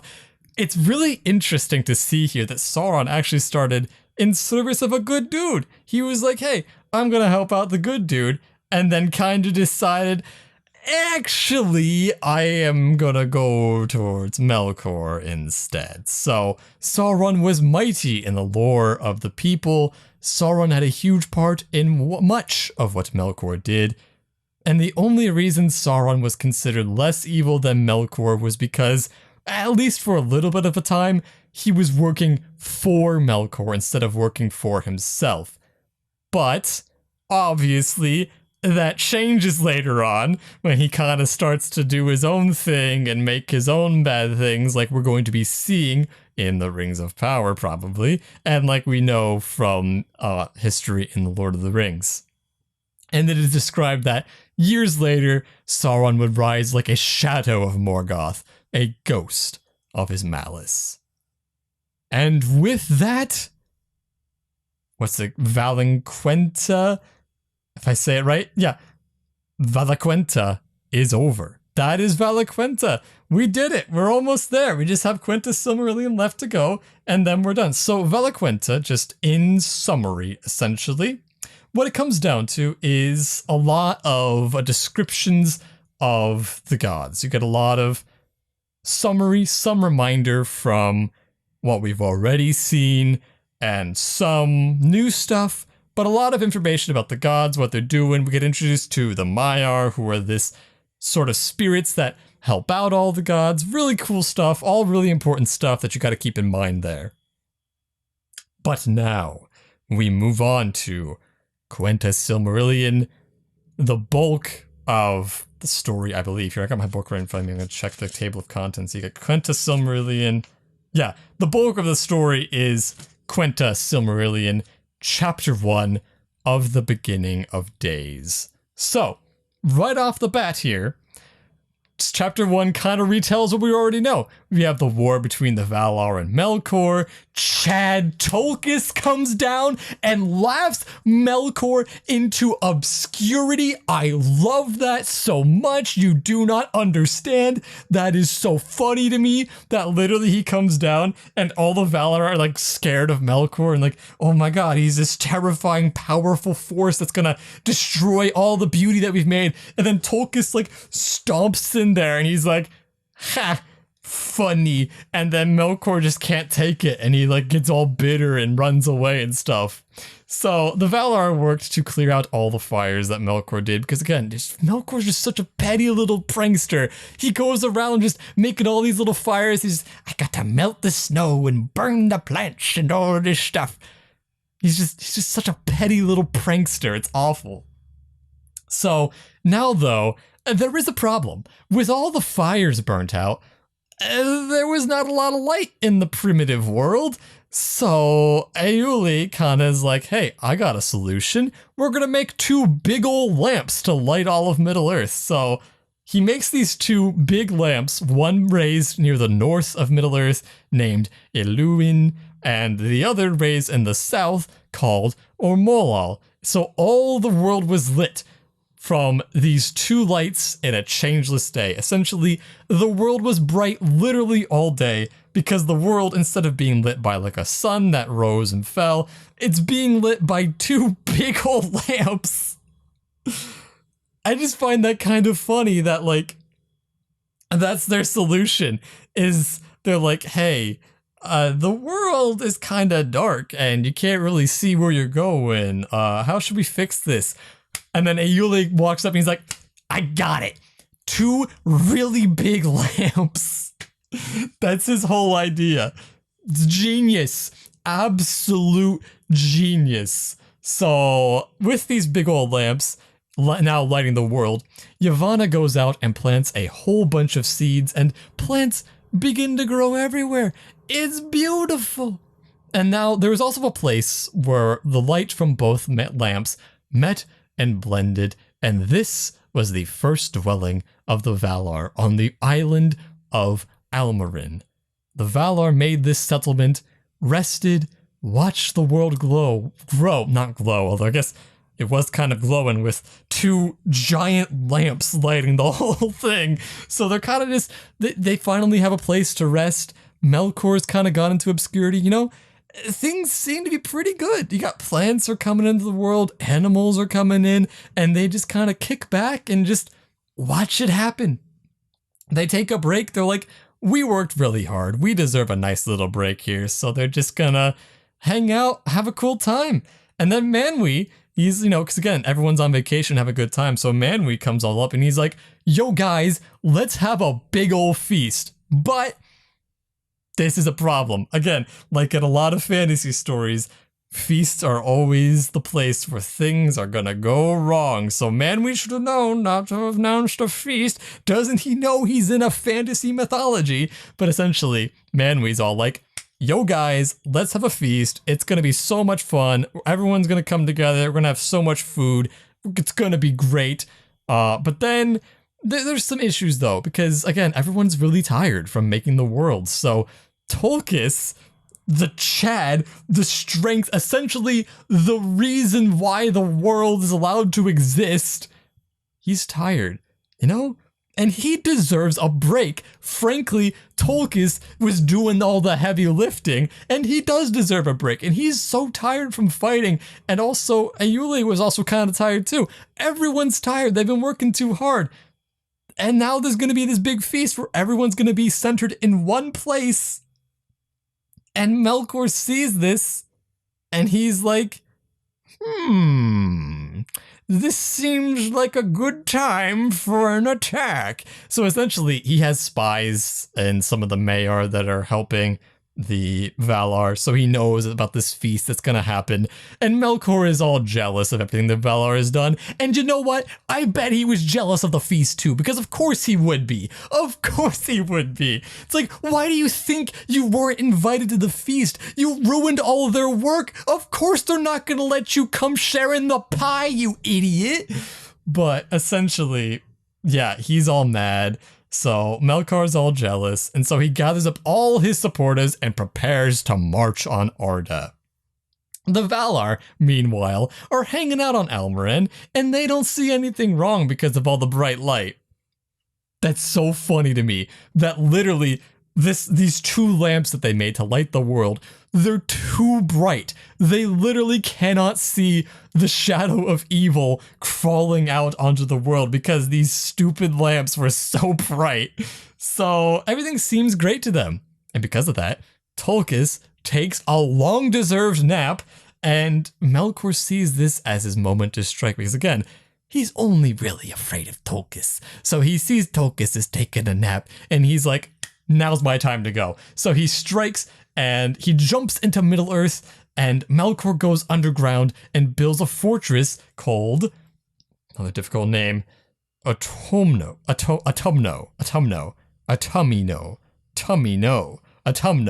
The world around his fortress starts to get sick because of Melkor's stinky bad vibes. You know, like all the plants are dying, animals start getting like mutations and stuff, like all a weird time. He's just kind of hanging out down there, putting out these stinky vibes, and eventually the Valar are gonna notice. They're like, whoa, whoa, whoa, whoa, whoa. Why are all the plants dying? Why is all the animals got like 54 like toes now? Why do I smell a bunch of like stinky bad vibes coming from underground? They're like, hey, I have a feeling that something is happening here. So they start to go out and look for Melkor. And Melkor, again, he knows this is his time. Tolkis took a nap. This is his time to strike. And so he says, you know what? I got a great plan. And his plan is so good. Are you ready for this? So funny to me. Melkor acts quickly and knocks over the two lanterns. Again, Melkor is an awful guy, but I have respect for that. That he's like, you know what? I'm going to take these two stupid lanterns they built and knock them over. And so because he knocks them over, the world literally starts to fall apart. The lamps spill and spread fire all across the world. These stupid lamps. So the whole world starts to burn, and then the seas start to rage, and like they rise up, and everything is just a mess. Essentially, Melkor started an apocalypse by knocking over those two stupid lamps. You shouldn't have made the lamps, Manwë. What were you thinking? Or Acutely, I don't remember off the top of my head who did it, but whoever, Manwë was probably gave the order. He's the king god or whatever, so stupid. The world then, it is said, changed forever, never to be restored. I like that a lot. It's nice and creepy, nice and foreboding, if you will. So Melkor has essentially changed the world forever by knocking over those two stupid lamps.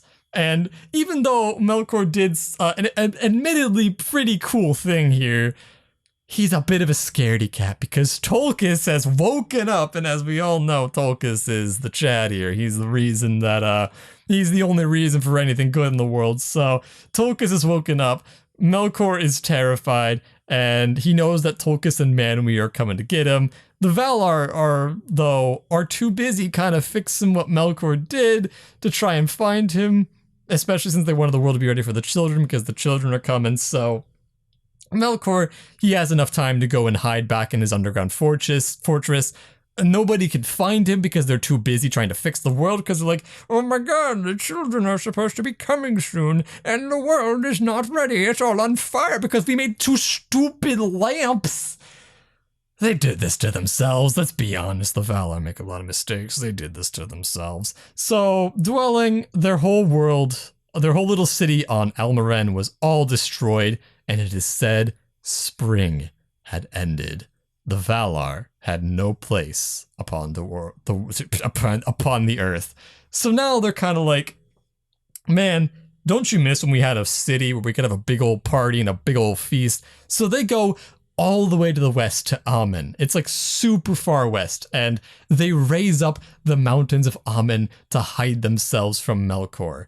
So essentially, they're hiding. Like, these idiots, they build these lamps and then they mess up, and so their response is kind of just like, let's run away and hide. And like, no wonder like things continue to go bad. They run away and they hide. Like, the instant things start to maybe go a little bit wrong. So, I mean, I guess it was kind of an apocalypse. It was a pretty big mistake. And they want to like hide from Melkor, and at this point Melkor's kind of like taking over a bit of Middle-earth, so they kind of run away, raise up their mountains, and hide. Beyond the mountains, then, is where the Valar made Valinor, their little settlement to hang out. They tried to keep all the light and protect all the beautiful things from Melkor in Valinor. So Valinor kind of becomes this safe haven for all the beautiful things left in the world. It's like, you know what? If we don't hide it behind these big old mountains, Melkor is going to come and ruin all the cool things that we have made. We gotta hide everything behind a mountain. So that's what they do. Valinor becomes more beautiful than Middle-earth, and the deathless dwell there. There was no sickness or corruption in the land. Valinor is perfect. It's the best place to be. If you really had a choice, you would go to Valinor. You know you would. There is this green hill in Valinor that is going to be pretty important, but... oh wait, no, I skipped a few notes ahead again. But essentially, they come up with this city called Valmar. It's the city, it's their main city in Valinor. So near here, there's this little green hill, and Yavanna goes to the hill and hollows it out and sings to make things grow from the hill. And Nienna goes over and cries. Nienna goes over and cries, and then the tears water the tree. You know, very beautiful, very, you know, story kind of stuff going on here. So, 2 little sprouts come out from the green mound, and Yavanna continued to sing, and these 2 saplings grew into the 2 trees of Valinor. Now, as we talked about at the top of the show, there was the image that came out last September of with the 2 trees glowing in the background, and as we are about to get into the description of the 2 trees, you will see it matches the description of the 2 trees. So that has led a lot of people to believe that that image that we got last year is of Valinor, specifically Valmar, where the 2 trees are hanging out. And that is a total possibility. So we'll have to see. We'll have to wait and see. But let's get into the description of the 2 trees here. The 2 trees are considered to be the greatest things Yavanna ever made. One tree had dark green leaves, and below it was like a shining light. All the flowers on this tree came out of all the flowers of this tree came a silver light that was ever falling. The other tree bore leaves of a young green, and their edges were a glittering gold. Flowers swung forth in clusters of yellow flame, and they spilled forth a golden rain. Warmth and a great light came from the tree. One was called Telperion, and the other is known as Laurelin. So there you go. The 2 trees that spill forth light.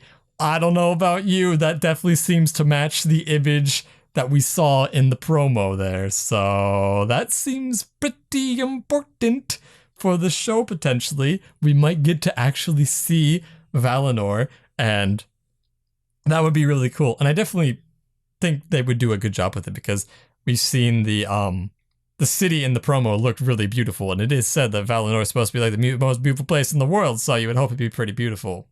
Moving on though, the light of the two trees wax and wane in such a way that twice every day in Valinor there is a period of softer light where both trees are faint.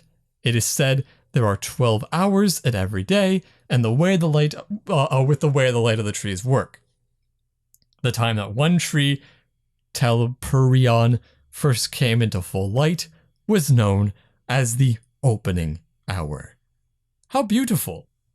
Okay, there was so much light coming out of these two trees. It was flowing everywhere. It was getting everywhere. The light was just spilling out, flowing out. Oh my god, it was disgusting. There's just light everywhere.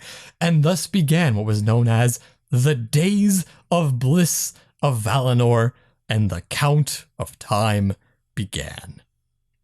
So everything seems pretty great, at least for the Valar. I mean, they got this big old city, this beautiful place where all the beauty of the world is held. They have these two trees spilling forth light and warmth and beauty into their little area. But there's an issue here. The first men and elves are about to come into the world, and the Valar kind of messed up. They kind of forgot about that. And the only light in the world where the humans and the elves are gonna come, there's only stars. That's all they got. And at the same time, Melkor is just partying around Middle-earth, doing whatever he wants, messing the whole thing up. The Valar kind of failed at this point. They were supposed to make the world a wonderful place for the first humans and elves, and instead, they kind of just abandoned it, hoarded all the beauty for themselves, and are letting Melkor do whatever he wants. They messed up. You know, these humans and elves are about to come, and they got a not so great world to be welcomed into. And it doesn't help that the Valar barely leave the mountains around Valinor, so they just abandoned everyone. They're just hanging out, having a good time in their own little city. So now we get a few descriptions of the relation between some of the Valar and the elves, and like their relationships and things like that. So we got Acutely is said to have taught the Noldor, some of the early elves, a lot of things about how the world works and how to make some cool stuff. And thus, the Noldor were the most skilled elves. Pretty cool, you'd love to see it. From Acutely, the Noldor learned to make gems, and they made the Silmarils. These are going to be very important throughout the rest of the story. You're going to want to keep the Silmarils in mind at all times. They made the Silmarils, but the text says they are now lost. Don't worry though, we're going to get to those. In the current time, you know, they are lost. But in the story of the Silmarillion, we are going to explore, how did they get lost? What happened to them?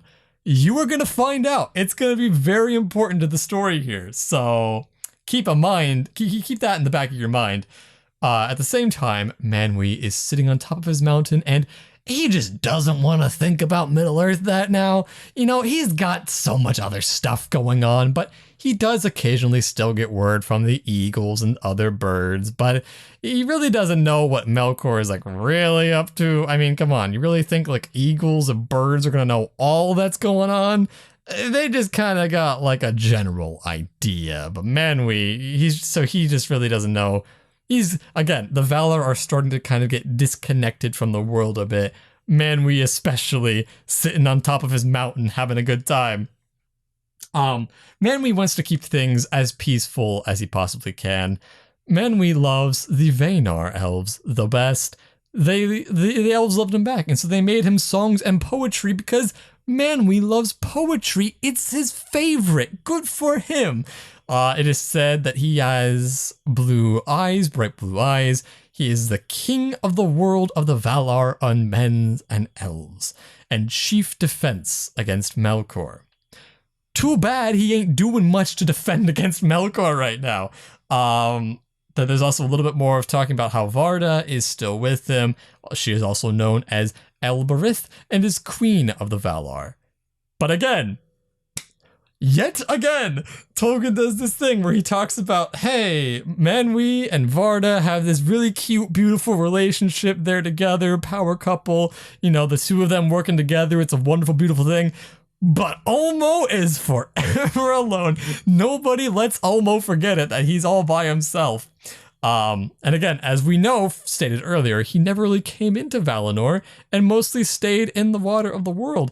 And with all the Valar kind of hanging out in Valar right now, you know, they're hanging out in Valinor right now, sure makes it difficult for him to be making a whole lot of friends if he's not going to go to Valinor and wants to stay with the world. But that is one of the reasons why Ulmo's kind of like one of the cooler Valar and one of the more like respectable Valar, is because he cares so much about the world. And while everyone else runs away to Valinor, he's like, nah, I'm going to stay in the world. I'm going to stay in the waters of the world, and I'm going to play a part in the story here.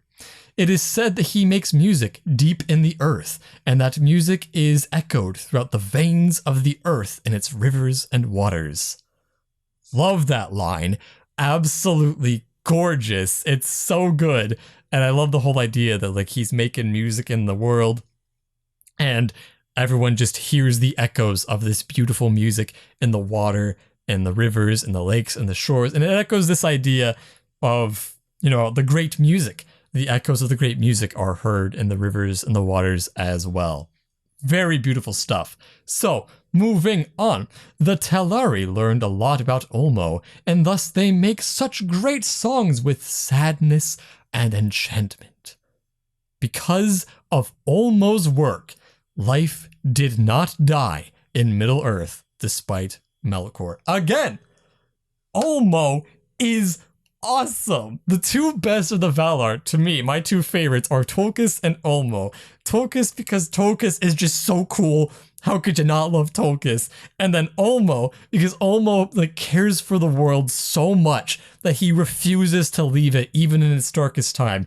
And it is solely because of like his effort to protect the world that the world still exists and that life still exists. That is so beautiful and so amazing, and I love it so much. Ulmo, it is said, Ulmo has never and will never forsake Middle-earth until the end of time. This man he cares so much about the people, and he cares so much about the world and everything, that he literally refuses to leave.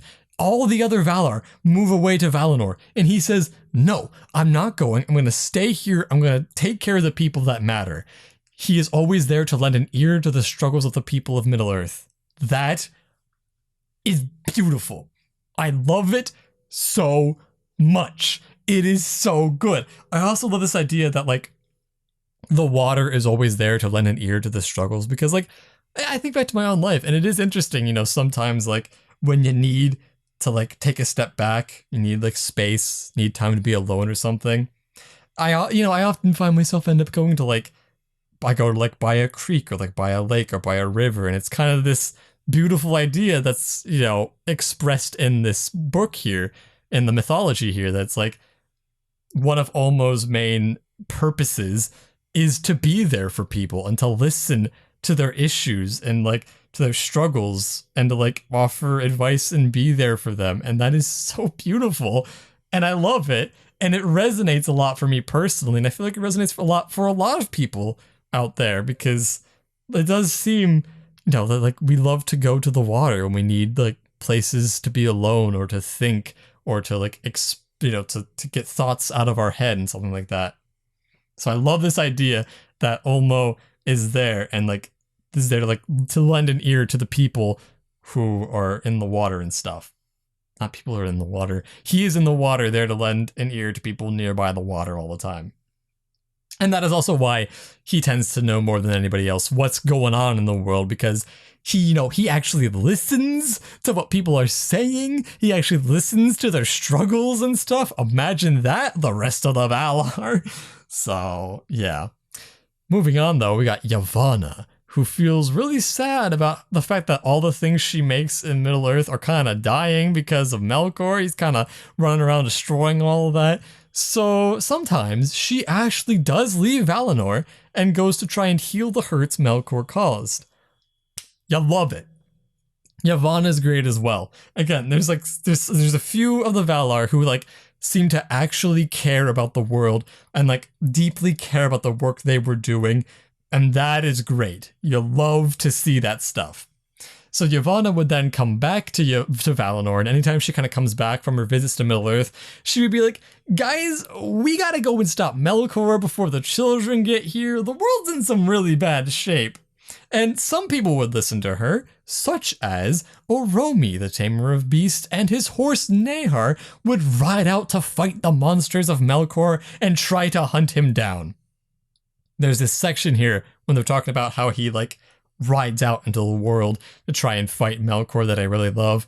It says he would play his great horn and the earth would tremble, and so would Melkor. Because Melkor is a little baby who can't take anything. So like, he blows this horn and it's so great that it terrifies Melkor. Love that. Taking a drink of water real quick.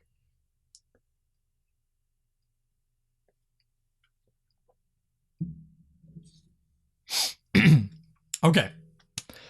But Oromi can't stop all the monsters, and so even after he would fight, the forces of Melkor would heal and come back to fight another day. Sucks, but that's just how it is. So the elves and the men are coming, and we're back to the Ainur, the ones outside of the world. So the Valar are the baby gods inside the world, and the Ainur are the baby gods outside of the world. So the Ainur here are kind of watching the world from the outside, and they know that the elves and the men are supposed to come into the world, and they're getting a bit scared. They're kind of scared of messing things up, but also when things go wrong, they kind of want to force fate in a certain direction. So the Ainur are kind of like these forces outside the world that try to push the world in a certain direction. And it's described here, though, that the Valar, on the other hand, are more like guidance. They don't try to force the world into one way. They kind of just guide the people in a certain direction. They're more like mentors and elders and things like that, which I think is really cool. This idea that like the Valar want to be more mentors and they don't want to like force the world a certain way because they've actually lived in the world and they actually understand what the people of the world are, and they want to help, they want to guide, but at the end of the day, they want the people to still have like their own free will and to live their own lives. Whereas the Ainur, who are kind of more outside the world, they don't understand that as much. They have more of this disconnected perspective, and the world to them isn't so much of a living thing as it is like this creation. And I think it's interesting because then you think about this perspective of like an artist or something, and like if they're like outside the work, they might want to force it into one direction.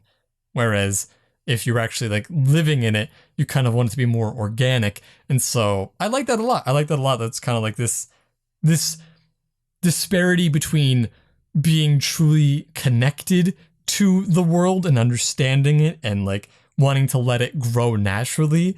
Whereas if you're more disconnected, you don't want that. And that's a big theme throughout all of this that is really present, and it's present in the idea of Melkor as a whole, because a lot of the bitterness and envy and like hate of Melkor, it's not just from like he's a bad dude. It comes from the fact that he's disconnected. He's disconnected from the Valar. He's disconnected from what they love. He's disconnected from the light. He's disconnected from connection and all these good things. And that is where the bitterness comes from.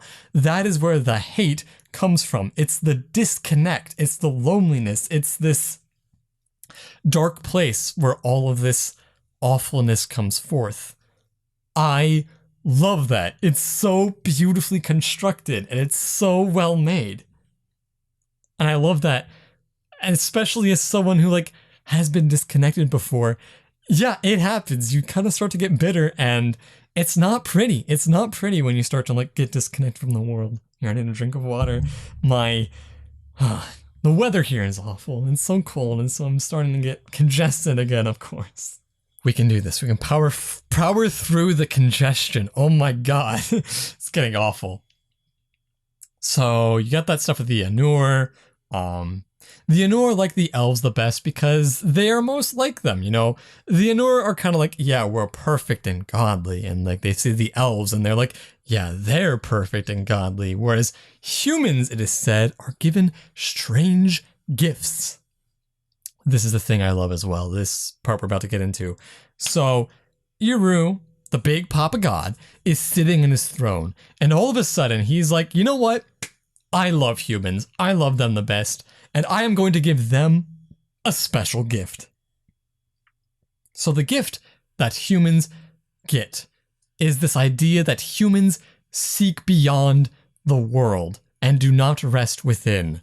It's this really beautiful idea where essentially, humans are given the ability to dream of outside the world, whereas elves are very much like inherently connected to the world itself. And it's even said that like their health can kind of like vary depending upon the health of the world. So the elves have like this strong connection to the world, whereas humans are more disconnected and are described as strangers or passengers in the world.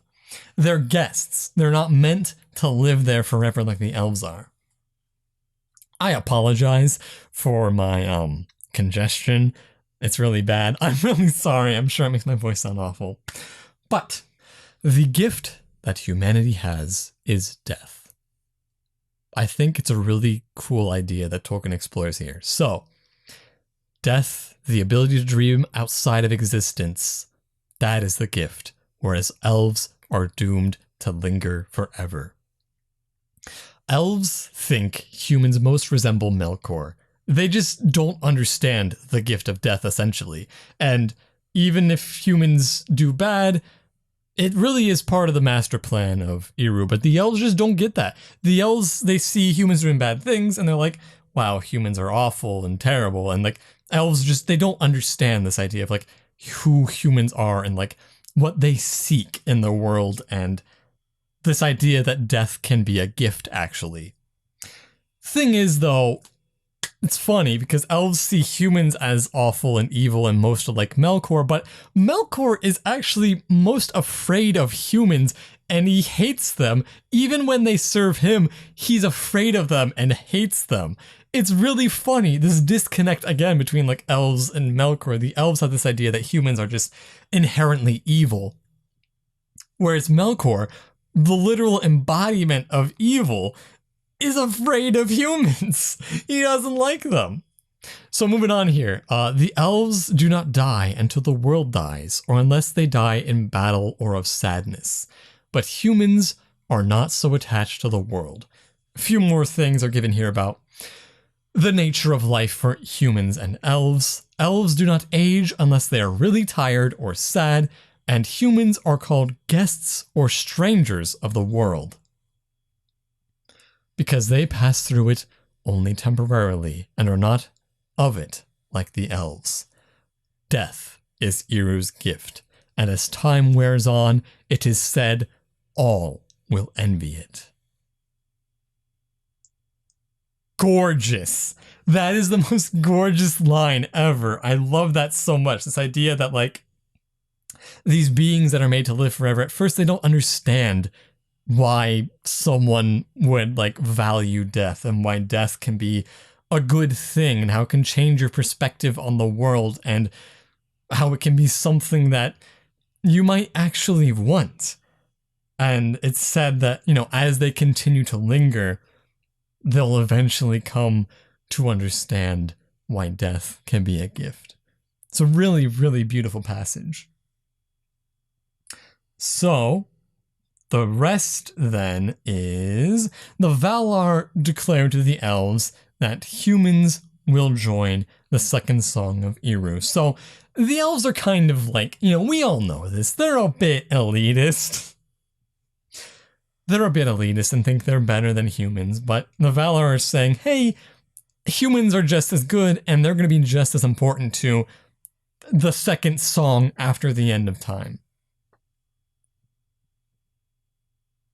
Then it is said neither Melkor or the elves know what Eru has planned for everyone after the end of time.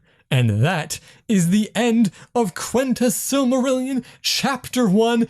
We made it, guys. You did it. You know what? You started your journey. The journey of 1,000 steps starts right here. So Quenta Silmarillion goes into a bit of what the Valar do now that things have been changing, the conflict between the Valar and Melkor, the creation of Valinor, the creation of the two trees, the creation of those two stupid lamps, the Chad Tolkis coming down to see the world. Lots of great stuff in here. More descriptions of the gods, and more descriptions of the idea that humans and elves are coming. The time is coming. They are going to come into the world here very, very soon, and humans are given the gift of death, a gift that many others do not understand. So with that, we have reached the end of this week's book club. Thank you for joining me. I hope you will continue to join me in the future. I swear my voice is not always this annoying. So moving forward, the next few chapters are Quenta Silmarillion Chapter 2. Chapter 2, 3, and 4 are all really short. I believe Chapter 4 is even only like a page or two. So for next week, please read Quenta Silmarillion Chapter 2, 3, and 4, and we'll be ready for discussion same time, same place. Thank you for joining me. I look forward to seeing you next week.